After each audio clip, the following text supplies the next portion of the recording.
Hai guys, welcome to my YouTube channel bersama dengan aku Laila Nur Syafitri di sini. Jadi di video kali ini aku bakal ngasih tahu ke kalian gimana sih caranya pergi kerja ke luar negeri atau bagaimana saja sih proses-prosesnya agar kita bisa pergi kerja ke luar negeri.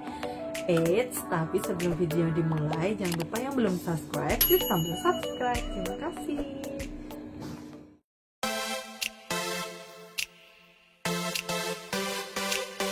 Jadi, hal yang pertama yang wajib dan yang harus kalian siapkan ialah niat dan mental yang kuat. Kenapa sih kita harus punya mental yang kuat? Karena kita tidak akan pernah tahu kehidupan kita setelah itu, dan kita nggak pernah tahu ujian dari berbagai sudut mana yang akan kita lalui. Jadi kalian benar-benar harus menyiapkan mental yang kuat. Kemudian syarat yang terpenting di antara yang paling penting ialah kalian harus wanita. Karena apa? Tenaga kerja wanita, bukan tenaga kerja waria. Baik, mengerti? Lalu apa saja sih yang harus kita siapin? Yang wajib, yang pokok kita siapin ialah yang pertama, kita harus siapin KTP, harus siapin KK, harus siapin akte kelahiran, dan bagi yang udah menikah harus siapin buku nikah, dan bagi yang udah punya paspor kalian juga harus siapin paspor.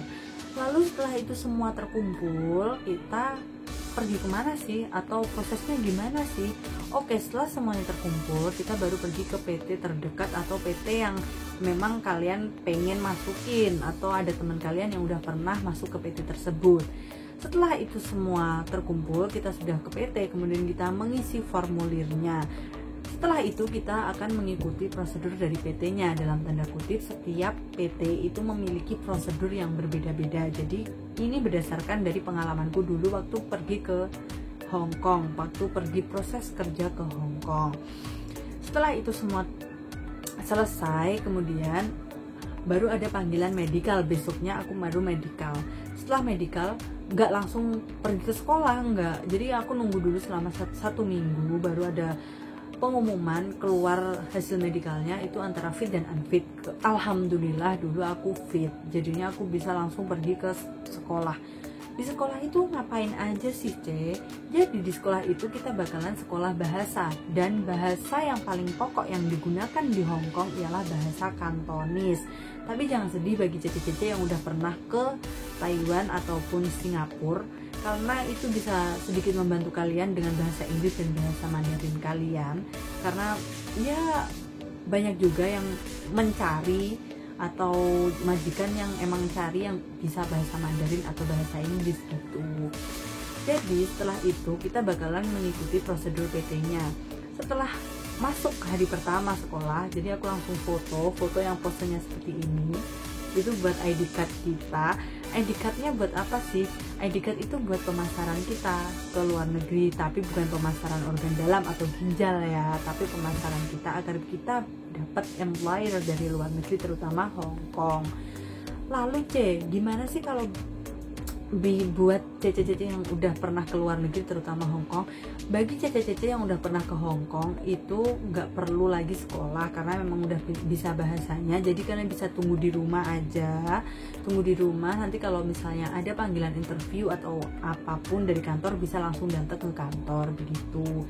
Setelah itu, setelah ID card selesai, setelah ada pemasaran, setelah sekolah, terus ngapain nanti sih, Setelah semuanya itu terjadi, sudah kita lalui proses-prosesnya itu, kemudian mungkin bakal ada yang namanya interview dengan majikan. Jadi dulu tuh aku pernah interview sama majikan tuh sebanyak 3 kali.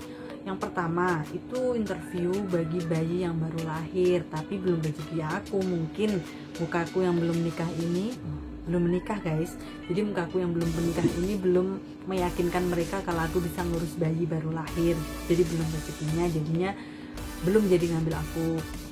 Yang kedua itu mau jaga nenek, tapi yang dicari itu ternyata yang udah X, dan kemudian pada saat itu aku masih non, jadinya belum rezeki lagi. Dan yang ketiga itu adalah korban PHP, jadi saya sudah di PHP sejak dini ya. Makanya dari tadi saya mengatakan harus punya mental yang kuat di PHP contohnya, seperti itu. Kemudian terus kapan sih Cece dapat job dulu? Jadi dulu dapat job itu yang keempat. Jadi yang keempat itu kayak nggak ada interview sama majikan ya, tiba-tiba jobnya udah turun gitu aja, ya udah tanda tangan aja. Dan kemudian alhamdulillahnya dapat job yang sekarang itu jaga nenek gitu. Setelah jobnya selesai, jobnya turun, lalu apa saja sih yang kita lakuin? Jadi dulu setelah jobnya turun, aku pergi pasporan atau bikin paspor. Setelah itu, setelah paspor selesai, job juga udah selesai, kita tinggal nunggu nunggu visanya turun. Terus setelah visa turun kita ngapain lagi? Jadi dulu ceritanya gini, LPK yang aku tempati itu cuma cabangnya, jadi aku cuma belajar bahasa di situ. Jadi PT pusatnya itu ada di daerah Jenggolo atau Sidoarjo, Surabaya. Jadi setelah visa aku turun, aku pergi ke Jenggolo. Di sana ada kurang lebih 2 mingguan. Lalu ngapain aja sih di sana? Jadi di sana tuh yang pertama yang aku lakuin yaitu medical akhir. Jadi kalian tuh harus bener-bener nyiapin diri kalian harus bener-bener jaga kesehatan. Tips dari aku, kalian harus banyak-banyak minum air putih yang banyak agar kalian tetap fit. Jadi medical terakhir itu bakal nentuin kalian bisa terbang atau enggak, karena kalau yang enggak unfit ya gimana lagi mau terbang, kan enggak sehat kan. Jadinya kalian harus bener-bener jaga kesehatan. Setelah itu ngapain lagi? Setelah itu kita bakalan PAP ke LP3 TKI itu. Kemudian kita dikasih arahan di dalam PAP itu, di sana di luar negeri itu gimana ya, seperti itu. Kemudian kita bakalan nunggu fix tanggal terbang kita. Setelah fix tanggal terbang kita bisa pergi ke luar negeri. Jadi, tapi tidak seindah itu. Dulu waktu aku udah fix tanggal 7 kita terbang. Yang tadi aku katakan, kalian harus siap mental tuh ya seperti ini. Aku terbang dari Indonesia ke Hong Kong sendirian, naik Air Asia, nggak ada makanan, transit di Kuala Lumpur semalaman. Bayangin nggak nangis dari mana, udah semalaman nggak dikasih makan, sendirian pula. Nggak kebayangkan gimana jadi aku waktu dulu. Tapi itu adalah perjuangan yang indah, yang nggak pengen dilalui lagi deh kayaknya. Nyesek banget soalnya, ya Allah.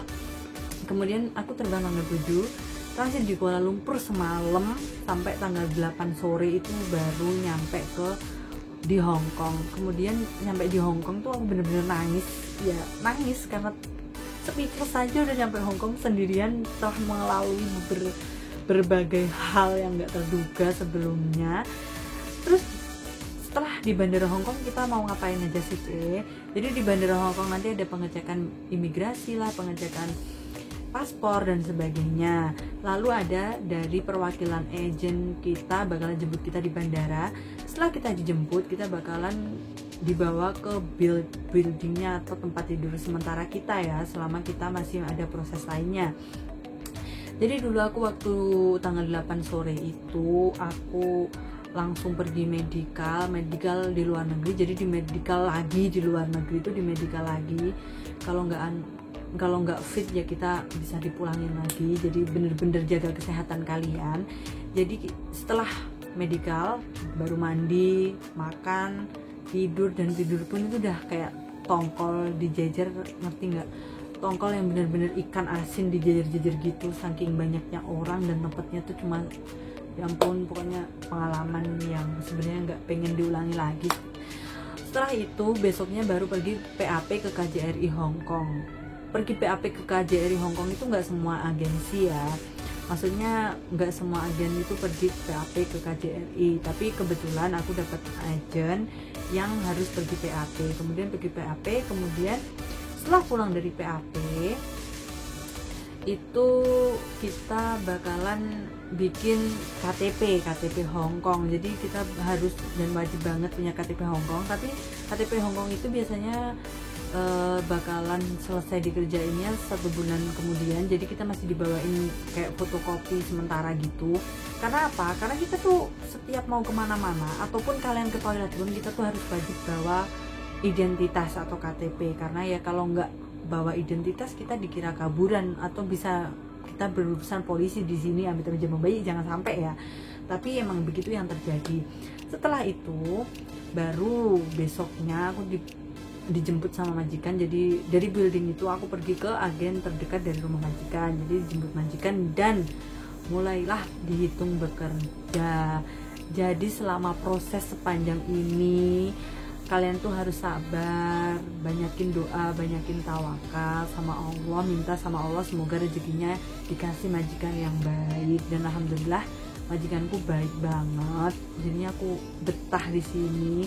Buat kalian yang masih berproses atau mau berproses, jangan lupa siapin mental kalian, dan juga kalian harus bener-bener punya niat sendiri. Jangan sampai ada pengaruh dari orang lain, atau mungkin kalian pengen keluar negeri cuma lihat itu kalian di luar negeri enak ya. Jangan, kalian harus punya niat dari diri kalian sendiri, buat keluarga, buat masa depan kalian.